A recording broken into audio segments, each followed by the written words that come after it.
Hi guys! Magandang araw! For today's video, gagawa ako ng siopaw ala waray.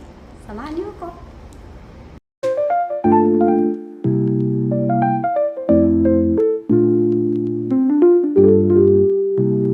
Guys, first time kong gumawa ng siopaw madali lang naman palang gawin. Kahit sa YouTube lang, tingin-tingin lang kayo.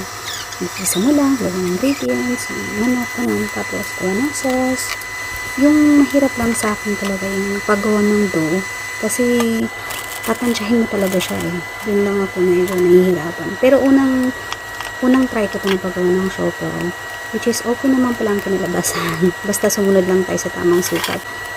Then sa mga ingredients like sa pampalasa para dun sa manok, para sa kalaman natin, dun medyo sundin natin.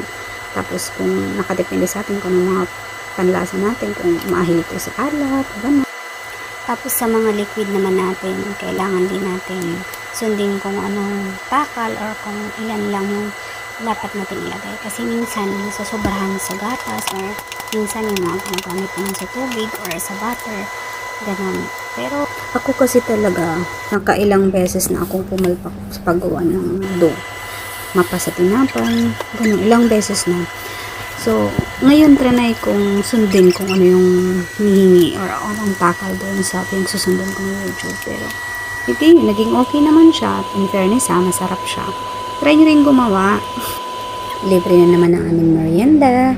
Tara na guys, kain na tayo.